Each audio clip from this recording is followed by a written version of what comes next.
When people think of the Middle Ages, their minds often conjure images of towering castles, noble knights in shining armor, and grand cathedrals that touched the heavens.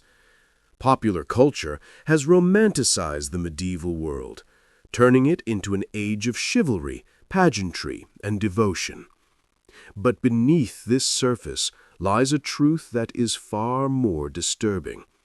Behind stone walls and iron gates, hidden away in dungeons that stank of rot and despair, women endured punishment so cruel, so unspeakable, that history itself has tried to forget them.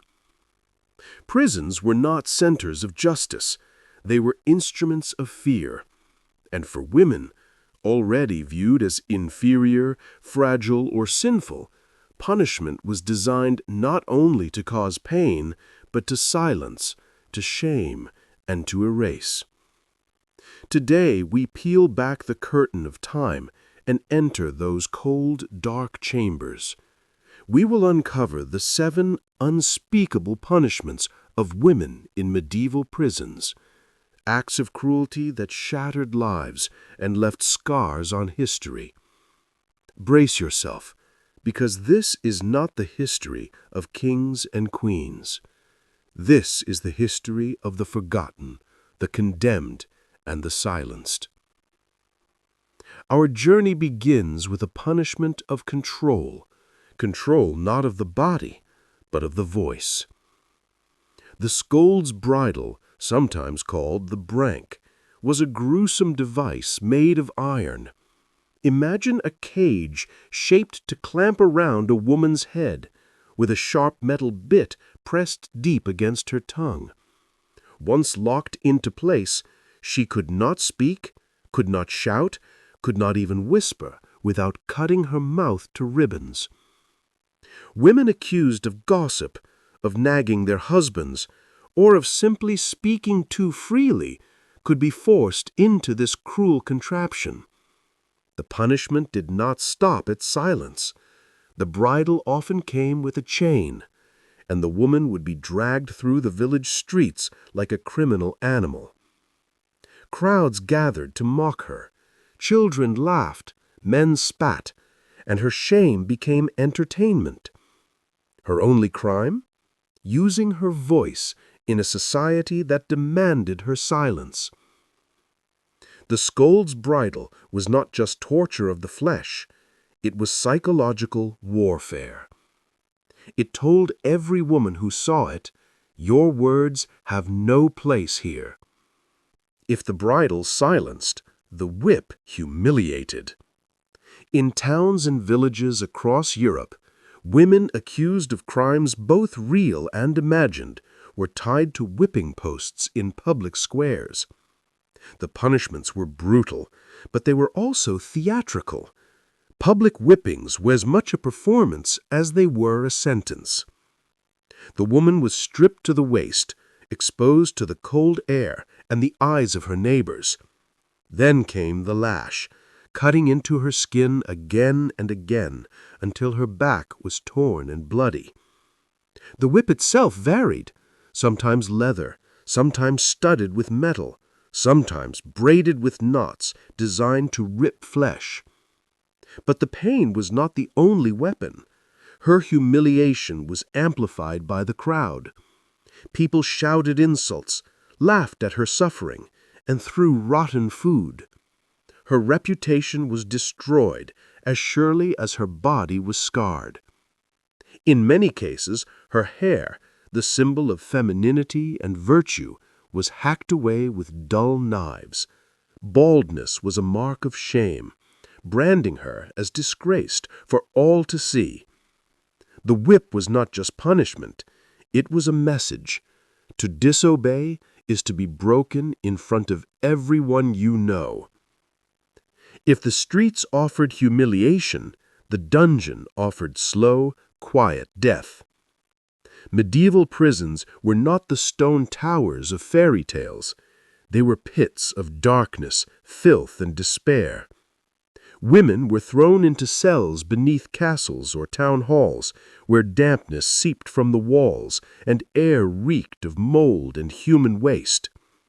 There were no beds, only straw crawling with lice and vermin. There were no meals, only scraps of bread if the jailer remembered. Water came from barrels green with slime or from puddles on the ground. Starvation became its own punishment.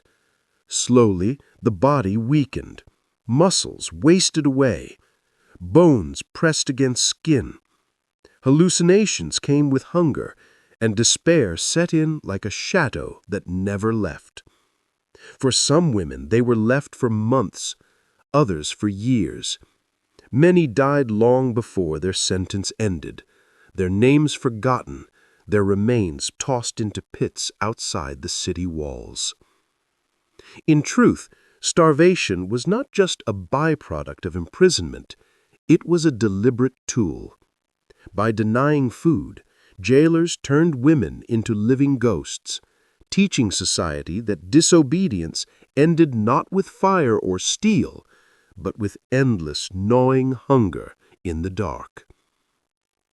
One of the cruelest forms of punishment was the ducking stool, a mixture of humiliation, superstition, and deadly risk.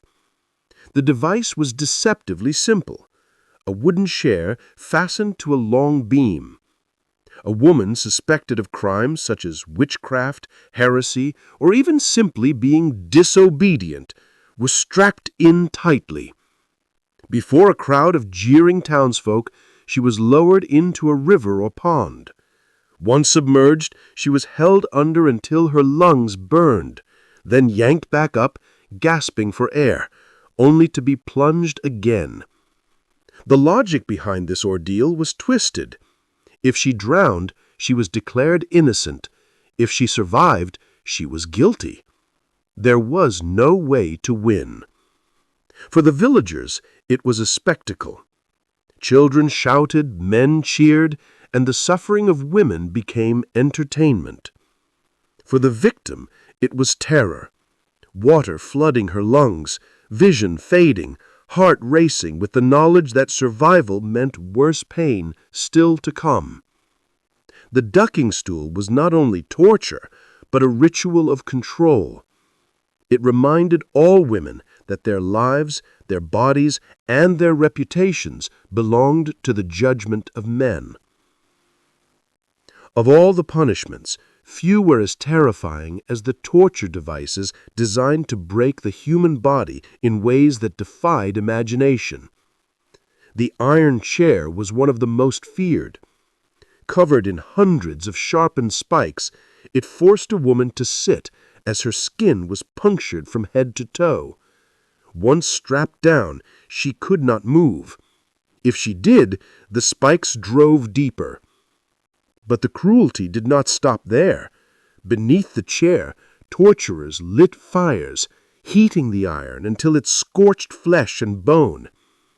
The woman became trapped in a slow, burning agony, with every second etched into memory. The chair was only one tool. Others included the rack, which stretched limbs until joints popped and muscles tore, the wheel, which shattered bones, and the thumb screws, which crushed fingers until nails split and bones splintered. These punishments were rarely about justice. They were about confessions often false, but demanded by those in power. For women, the torture was doubled by society's belief that their bodies were weak, sinful, and therefore suitable for pain. For those who survived torture, mutilation awaited. Branding was a common punishment. A hot iron pressed to the skin left permanent scars. A thief might bear the letter T on his hand. An adulteress might be burned across the forehead, her shame visible forever. Other punishments were even more horrific. In some regions, ears were sliced off, noses cut away, fingers severed. These mutilations robbed women not only of flesh, but of identity. In a world where appearance dictated honor and value, a scarred face or missing limb was a sentence harsher than death. Women mutilated in this way were shunned, abandoned, and forced into begging or worse. The cruelty of branding and mutilation was not simply to hurt, it was to mark. To mark a woman as ruined, as fallen, as an eternal warning. For many women, the end came with execution.